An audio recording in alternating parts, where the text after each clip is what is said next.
15 سال کے درمیان 1856 کیسز ہیں، اور یہ سب کے سب بچے جو ہیں میل چائلڈ ہیں. تو اس وقت پاکستان میں زیادہ تر میل چائلڈ ہے. تو اب آپ دیکھیں کہ میل چائلڈ جو ہے وہ ایکسس ہے اس کا مارکیٹ میں آسانی سے، اس کا چائلڈ پورنوگرافی میں یوز ہو رہا ہے، اس کا مختلف اور ایکسپلائٹیشن کے حوالے سے اس کا یوز ہو رہا ہے. تو اس وقت جو ہمارے لیے ایک الارمنگ سچویشن ہے وہ یہی ہے کہ اس وقت میل چائلڈ پاکستان میں خاص طور پہ جو بلو 18 ہے اس کو بہت توجہ دینے کی ضرورت ہے، اور وہ پراپر رپورٹ نہیں ہو رہا ہے، اس کا استعمال بہت تیزی سے دوسرے جرائم میں بھی ہو رہا ہے. اچھا، اب آپ کے اعداد و شمار میرے سامنے بھی ہیں، تو یہ 2024 کا ڈیٹا ہے اور یہ پورے پاکستان کا ڈیٹا ہے. جیسے آپ نے کہا 3070 بچے اور بچیاں گم شدہ ہوئے ہیں ایک سال میں. ہاں، ایک سال میں. یہ ہیں جو کیسز رپورٹڈ ہیں، جو آپ تک پہنچتے ہیں یا میڈیا تک پہنچتے ہیں یا پولیس تک پہنچتے ہیں. ان میں سے کتنے بازیاب ہوئے؟ دیکھیں 3070 میں سے کوئی لگ بھگ 3000 کے قریب بچے بازیاب ہو گئے. اسٹل ابھی تک کوئی 45 بچے ابھی مسنگ ہیں. 34 بچوں کی ڈیڈ باڈی ملی ہے جنوری ٹو دسمبر 2024 میں، اور زیادہ تر ڈیڈ باڈیز جو ملی ہیں وہ جنسی زیادتی کے شکار ہو کے مارا گیا ان کو، اور وہ زیادہ تر بچے جن سے مانوس تھے ان کا شکار بنے ہوئے. سوری، آپ نے کیا کہا؟ 3000 بچے ریکور ہوئے؟ نہیں، 3070 میں سے 2091 بچے ریکور ہو گئے. مطلب میجورٹی ریکور ہو گئے؟ میجورٹی. اور اس میں آپ کی تنظیم انوالو تھی یا مطلب یہ کوئی سینٹرل ڈیٹا بیس سسٹم آپ کے پاس ہے، یا یہ اگین یہ بھی رپورٹڈ فگرز ہیں؟ دیکھیں یہ سارے جو 3070 کیسز ہیں یہ رپورٹڈ کیسز ہیں، اور یہ روشنی ہیلپ لائن 1138 کو ڈفرینٹ ریسورسز سے رپورٹ ہوئے. کچھ کیسز جو ایک میجورٹی زیادہ تر کیسز ہمارے والنٹیئرس کا انوالومنٹ رہا، ہمارے کیس ورکرز کا انوالومنٹ رہا اس کو ریکور کروانے میں، اور کچھ کیسز ایسے تھے جو شیلٹر سے ریکور ہوئے. لیکن چونکہ پاکستان میں ایسا کوئی اوتھنٹک پلیٹ فارم موجود نہیں ہے جہاں مسنگ چلڈرن کو رپورٹ کیا جائے یا والدین کو یہ گائیڈنس دی جائے کہ گم ہونے کے بعد 1 2 3 اسٹیپس کون سے وہ لینے ہوتے ہیں. زیادہ تر یہ بتاؤں میں آپ کو 3070 بچوں میں سے 88% والدین سب سے پہلے جادو ٹونا کرنے والوں کے پاس گئے. ٹھیک ہے نا؟ نہ وہ کسی قریبی تھانے میں گئے، نہ وہ ہم جیسے کسی ادارے میں رپورٹ کرا انہوں نے. اور ان میں سے ابھی تک ہم نے جو ہے کوئی 12000 سے زائد بچے ریکور کیے ہیں سنس 2003 سے. ہم یہ گارنٹی سے کہتے ہیں اس بات کو، لوگوں کو سمجھاتے بھی ہیں کہ ایک بچہ بھی کسی جادو ٹونا کرنے والے یا پیر کی وجہ سے نہیں ملا تو آپ نہ جائیں ان کے پاس. لیکن پھر بھی چونکہ وہ نہیں مانتے اور جاتے ہیں تو یہ المیہ ہے، اور جو کروشل ٹائم ہوتا ہے بچوں کی تلاش کا وہ خراب ہو جاتا ہے. اچھا، کروشل ٹائم کتنا؟ 48 گھنٹے پہلے؟ نہیں، دیکھیں اگر بلو 10 ایئرز بچہ ہے تو وہ ہمارے اسیسمنٹ کے مطابق وہ ایک ڈینجرس کیس ہے. اگر 10 سال سے کم عمر کا بچہ غائب ہوا ہے تو پھر آپ سمجھ لیں کہ اگر وہ چند گھنٹے میں اس کا کوئی رسپانس نہیں آیا ملنے کا تو وہ ایک خطرناک کیس ہو گیا. جیسے کہ آپ سارم کا کیس دیکھیں، آپ چند گھنٹوں میں رپورٹ اس کا نہیں پتہ چلا، بیچارے کو مار دیا گیا اس کو، یا اس کی ڈیڈ باڈی. آپ نے ابھی ذکر کیا کہ جو 1 2 3 ہوتی ہیں ان کے بارے میں بھی لوگوں کو نہیں پتہ. یہاں پر میں وقفہ لیتے ہیں اور پھر ذرا ہمیں بھی سمجھا کہ اگر خدا نخواستہ ایسے کسی کو یہ اس طرح کا واقعہ پیش ہوتا ہے ان کے پاس کیا ریسورسز ہے step by step.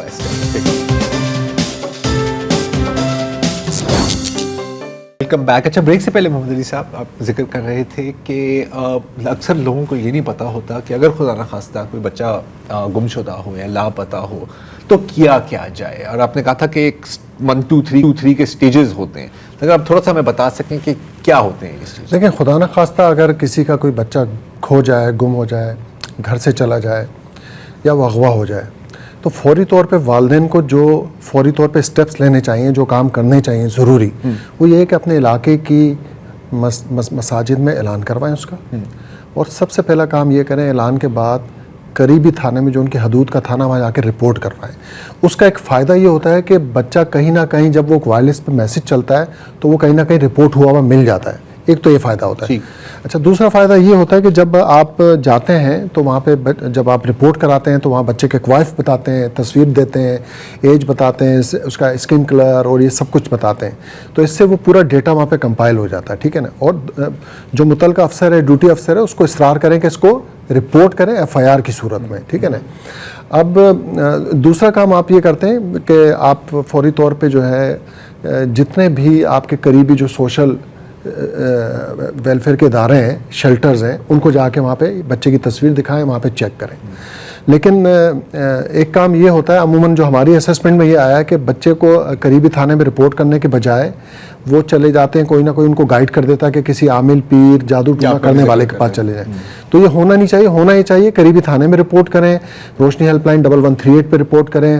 Prime minister کا ڈیلیوری پورٹل ہے, وہاں پہ باقاعدہ رپورٹنگ کا ایک سسٹم بنا ہوا ہے, مطلب جہاں پر بھی آپ رپورٹ کر سکتے ہیں رپورٹ کریں. لیکن کوشش یہ کریں کہ اگر بچہ چھوٹا ہے تو جتنی جلدی ہو سکے اس کو رپورٹ کریں, کیونکہ اگر اس کو جلدی رپورٹ نہیں کیا ہے تو پھر مسئلہ بن سکتا ہے آگے جا کے. دیر نہ کریں. اچھا, اب 12,000 بچے 2003 سے لے کے آج تک آپ کے ادارے, صرف آپ کے ادارے کی توسط سے بازیاب ہوئے ہیں. کیا پیٹرن نظر آتا ہے؟ کیونکہ ایک سوچ ہے ہماری کہ ظاہر ہے کہ جن کو جنسی تشدد کا نشانہ بنایا جاتا ہے ان کو تو پھر محمد سارم اور زینب انصاری کی طرح اکثر قتل بھی کیا جاتا ہے. اور کیا ہو رہا ہوتا ہے؟ کیا فورسڈ لیبر ہے, ٹریفکنگ ہے, بیگرز مافیا ہے, کیا ہے؟ دیکھیں, ایک تو سب سے زیادہ جو بچے گم ہوئے ہیں, میں نے آپ کو بتایا نا, 15 سال سے لے کے 14 سال سے لے کے بلو 18 تک کا ایج بریکٹ ہے. اب یہ جو بچے رن اوے ہو رہے ہیں زیادہ تر, چونکہ غربت کا لیول اس لیول پہ پہنچا ہوا ہے کہ ہر گھر سے ایک آدھ بچہ باغی ہو جاتا ہے, یا تو اس کے یہ باغی ہونے والی عمر ہے 14-15, اور آپ اس ایڈولسنٹ ایج میں اب دیکھیں نا, اگر آپ کے بچے 3 سے 4 بچے ہیں ایوریج, اگر فیملی سائز دیکھیں, تو آپ یہ سمجھتے نہیں ہیں اس کی سائیکولوجی کو, اس کی مینٹالٹی کو, کہ کوئی ایک بچہ ہو سکتا ہے بہت زیادہ ریکریشنل ایکٹیویٹیز چاہتا ہوں, لیکن آپ یہ سمجھتے نہیں, آپ ان کی دال روٹی کے لیے سارا دن لگے رہتے ہیں. تو اس وجہ سے کوئی نہ کوئی جب گھر سے نکلتا ہے نا, تو وہ جاوید اقبال جیسے کسی جرائم پیشہ ناصر کے ہتھے چڑھ جاتا ہے, کسی سیکشول مینک بندے کے ہتھے چڑھ جاتا ہے. تو یہ والدین کو پتہ نہیں ہوتا ہے کہ اگر ہم اس کو روزانہ 50 روپے دے رہے ہیں اور وہ 250 روپے 200 روپے کی چیزیں کھا رہا ہے, تو وہ کہاں سے کھا رہا ہے. تو یہ بالکل ہم دیکھتے ہیں. پھر جب آپ پوچھتے ہیں تو جی آپ کوئی بچوں کو ٹائم دیا کریں, جی ہم بالکل ٹائم دیتے ہیں سر, ٹائم ضرور دیتے ہیں, کوالٹی ٹائم نہیں دیتے. ٹھیک ہے نا, آپ تو کوشش کرتے ہیں بچہ موبائل میں مصروف رہے. بچہ آپ رات کو آپ صبح میں سو رہے ہوتے ہیں, صبح 6 بجے میں دیکھتا ہوں بچے چھوٹے چھوٹے ڈب روٹی لینے جا رہے ہیں, انڈے لینے جا رہے ہیں, رات کو 10-11 بجے سامان لینے جا رہے ہیں, والدین گھر میں بیٹھے ہوئے ہیں. تو پہلی غلطی یا کوتاہی جو ہے وہ والدین کے ہینڈ سے ہی ہوتی ہے. دوسری بات یہ کہ آپ دیکھیں نا, آپ قیمتی کار خریدتے ہیں اپنے لیے, اس کو کھڑا کرنے کے لیے آپ ایک گیریج بناتے ہیں, اس میں ٹریکر لگاتے ہیں تاکہ وہ چوری نہ ہو جائے. اپنے قیمتی کاغذات, اپنے زیورات کو لاکر میں رکھتے ہیں کہ وہ چوری نہ ہو جائے. لیکن وہ سب سے قیمتی دولت جو اللہ نے آپ کو دی ہے اولاد کی شکل میں, اس کی سیفٹی سیکیورٹی سے آپ بالکل غافل ہیں. تو دیکھیں پیٹرن یہی ہے کہ دیکھیں یہ جو اب اس وقت ایج گروپ ہے میل چائلڈ کا, یہ اس وقت بہت زیادہ خطرے پر ہے. یہ ایسے جرائم پیشہ عناصر ایسے بچوں کو ڈھونڈتے ہیں جن کے پیچھے کوئی ایڈلٹ سپرویژن نہ ہو. جاوید اقبال بھی یہ کہتا تھا کہ میرے گیم سینٹر میں ایسے بچے آتے تھے جو سارا دن بیٹھے رہتے تھے لیکن کوئی پیچھے آتا ہی نہیں تھا ان کے. وہ بچے آسانی سے اویلیبل تھے, میں کچھ بھی اس کے ساتھ کروں اور میں ان کی خواہشیں پوری کرتا تھا. ہم نے تو یہاں تک دیکھا ہے کہ گاؤں میں اگر کوئی بچے کو, ایک ہم نے سرگودا ڈویژن کا ایک کیس تھا, ہم گئے تو پتہ چلا بچے کی ڈیڈ باڈی ملی. ہم نے انویسٹیگیشن کی, پتہ کیا تو پتہ چلا کہ اس بچے کو موٹر سائیکل پہ چکر کھانے کا شوق تھا. وہ نہر پہ نہانے جاتا تھا دوپہر کے بعد جا کے اسکول کے بعد, وہاں پہ کوئی ایڈلٹ آتا تھا, اس کو یہ بات پتہ چل گئی, اس نے اس بچے کو انگیج رکھنا شروع کر دیا. تو اس کو چکر بھی کھلایا, پھر اس کی ویڈیو بنائی اور ویڈیو بنا کے آگے وائرل کر کے سیل کر دی اس کو. یہ کتنا ہوتا ہے؟ کیونکہ یہی ایگزیکٹ چیز ہمیں یاد ہے حسین خان والا قصور کے ضلع قصور میں جو ایک گاؤں تھا, حسین خان والا کے کیس میں, سرگودا میں بھی اس طرح کا ایک کیس دیکھا ہے, کے پی میں بھی اس طرح کا کیس دیکھا ہے. حال میں منڈی بہاؤدین میں ہوا ہے. بالکل. کیا ہوا ہے وہاں؟ دیکھیں منڈی بہاؤدین میں ہمیں پتہ چلا کہ وہاں پہ کچھ بچوں کے ساتھ زیادتی ہوئی ہے, ان کی ویڈیو بنی ہے اور پھر وہ بچے اسکول نہیں جا پا رہے ہیں. ہمیں کسی نے اطلاع کی, کیونکہ ہمارا 1138 ہیلپ لائن نمبر پورے پاکستان میں پھیلا ہوا ہے. تو جب ہم نے اپنی ایک فیکٹ فائنڈنگ ٹیم تیار کی, منڈی بہاؤدین کا علاقہ ہے فیض آباد, ہم جب وہاں گئے اور وہاں جا کے ہم نے اپنی فیکٹ فائنڈنگ کی تو پتہ چلا کہ 4-5 بچے تو سامنے آ گئے کہ ان کے ساتھ زیادتی بھی ہوئی, ان کی ویڈیو بھی بنائی اور ویڈیو بنانے کے بعد ان کو کہا گیا کہ یہ ویڈیو وائرل کریں گے ورنہ گھر سے چیزیں لے کے آؤ. ایک بچہ گھر سے زیورات اٹھا کے لا کے دے دیے, ایک نے 75,000 چوری کیے گھر سے, اور پھر ان کے ساتھ زیادتی ہوتی رہی. اس کے بعد زیادتی سے مطلب آپ کا ہے ریپ ہوا, جنسی زیادتی. اس کے یعنی کہ ریپ ہے نا؟ جی بالکل, جنسی زیادتی, ریپ, سیکشل اس کا شکار ہوئے. اس کے بعد وہ ویڈیو وائرل بھی کر دی گئی. اس وائرل ہونے کے بعد ان بچوں کا اسکول جانا بند ہو گیا, علاقے میں ان کا چلنا پھرنا بند ہو گیا کیونکہ بہت مسئلے بن گئے. وہ کچھ اثر و رسوخ والے لوگ تھے, ان کا یہ دھندا 1.5-2 سال سے چل رہا تھا ویڈیوز بنانے کا. تو لکیلی جب ہم لوگ پہنچے تو جو علاقے کے DPO تھے وہ بہت زبردست تھے اور ان کو ہم نے بتایا تو انہوں نے باقاعدہ FIR بھی کاٹی, 4 FIRیں کٹی, بندے بھی گرفتار ہوئے. لیکن ابھی بھی المیہ یہ ہے کہ پاکستان میں جب سے روشنی ہیلپ لائن نے کام شروع کیا تو ہم نے کوشش یہ کی تھی کہ رپورٹنگ کا مسئلہ جو ہوتا ہے نا, یہ تھانے کا جو روز نامچے کا رجسٹر ہوتا ہے, تو عموماً پریکٹس یہ تھی 2000 سے پہلے جب ہم کام سٹارٹ نہیں کیا تھا کہ روز نامچے میں گمشدہ بچے کی انٹری کر دی جاتی تھی. روز نامچے میں تو شناختی کارڈ کی انٹری ہوتی ہے جو گم ہو جاتا ہے اور اس کی کاپی بن جاتی ہے, لیکن بچے کی کاپی تو نہیں بنتی نا. تو اس بچے کے کیس کو کاگزینیبل آفینس کے طور پہ ٹریٹ ہی نہیں کیا جا رہا تھا. اب روز نامچہ جو وہ 155 کی رپورٹ ہوتی ہے, اس 155 کی رپورٹ پہ قانونی طور پہ پولیس جو ہے وائرلیس کنٹرول پہ اطلاع کر سکتی ہے, اعلان کر سکتی ہے, شور و غوغا کا اشتہار نکال سکتی ہے, لیکن کسی کو گرفتار نہیں کر سکتی, انویسٹیگیشن کنڈکٹ نہیں کر سکتی, ماں سوائے اس کے کہ کوئی فرسٹ کلاس مجسٹریٹ اس کو اجازت نہ دے. ایسا کبھی ہم نے ہوتے دیکھا نہیں. تو ہم یہ کہتے تھے کہ رجسٹر 155 کی رپورٹ کا کیس نہیں, یہ 154 کا کیس ہے FIR کا. آپ ڈائریکٹ FIR کریں, تفتیشی عمل فوری شروع کریں. اگر جاوید اقبال کی 2-3 FIRیں کٹ جاتی اور تفتیش شروع ہو جاتی تو شاید وہ 100 بچوں تک پہنچتا ہی نہیں. تو دیکھیں نا, یہ نگلیکٹ ایشو تھا. تو ہم نے کوشش کر کے پوری لابنگ کی, پارلیمنٹ کے ساتھ ہم نے پارلیمنٹیرینز کے ساتھ لابنگ کی. اس کے بعد سن 2019 میں ہماری ایک ریٹ پٹیشن سپریم کورٹ میں چل رہی تھی, ابھی بھی زیر سماعت ہے. کچھ اس کی وجہ سے, کچھ لابنگ کی وجہ سے ایک ہم نے لا ڈرافٹ کر کے دیا ہم نے منسٹری آف ہیومن رائٹس کو, اور وہ لا جو ہے سن 2019 دسمبر کو پٹ اپ ہوا اسمبلی میں. 2020 جنوری کو یہ ان اپوز پاس ہو گیا, جس کا نام ہے Zainab response and recovery act. اس ایکٹ کے تحت اب مسنگ کا ورڈ اس میں ڈال دیا گیا, کڈنیپ, ابڈکٹ اور مسنگ.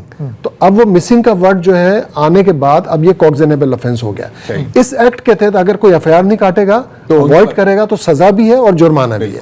اچھا, آپ کی ہیلپ لائن 1138 یہ کال سینٹر ہے, پورے پاکستان کو کور کر رہے ہیں؟ بالکل. آپ پاکستان میں کسی حصے میں بھی موجود ہو, کسی علاقے میں بھی کھڑے ہوں, وداؤٹ کوڈ ڈائل کیے آپ اپنے موبائل سے 1138 ڈائل کیجئے, وہ ہمارے کال سینٹر میں جائے گا. وہاں 24 گھنٹے جی 247 ہے. اس کے بعد یہ ہوگا کہ ہمارا جو ایکسپرٹ اسٹاف ہوگا وہ کیس کو جاننے کی کوشش کرے گا کہ ہم چونکہ ہمارا مینڈیٹ جو ہے بلو 18 کا ہے کہ ہم بلو 18 کے کیسز لیتے ہیں, تو پہلے ہم مینڈیٹ اور نان مینڈیٹ کو چیک کریں گے. اس کے بعد پھر ہم یہ چیک کریں گے کہ آیا کہ اس کیس کے سرکمٹینسز کیا ہیں, آیا کہ اس میں مدد کیا چاہیے فوری, کیا وہ تھانے جا رہے ہیں, FIR نہیں کٹ رہی ہے, آیا کہ FIR کٹی اس کی کوئی پروگریس نہیں ہے. تو پھر یہ جب لائن آف ایکشن طے ہوتا ہے تو پھر ہمارے پورے پاکستان میں ہمارا پولیس کے ساتھ ایگریمنٹ ہے, تو پولیس نے فوکل پرسنز نامینیٹ کیے ہیں. تو اگر کوئی بورے والا میں کیس ہوا تو ہم یہیں سے بیٹھے بیٹھے 15 منٹ لگیں گے, بورے والے میں FIR درج کروا دیں گے. بہت خوب. محمد علی صاحب, بہت معذرت, ابھی میں آپ کی والنٹیئر نیٹ ورک کے بارے میں بھی پوچھنا چاہ رہا تھا لیکن ہمارا وقت ختم ہوا چاہتا ہے. ہم آپ کو دوبارہ بھی دعوت دیں گے. بہت بہت شکریہ. اور ایک بار پھر روشنی ہیلپ لائن کا نمبر ہے 1138. اگر خدا نخواستہ کوئی ایسی چیز ہو تو پلیز رابطہ کریں, اور جو محمد علی صاحب نے جو 1 2 3 کے سٹیپس بتائے ہیں ان پر عمل درآمد بھی کریں.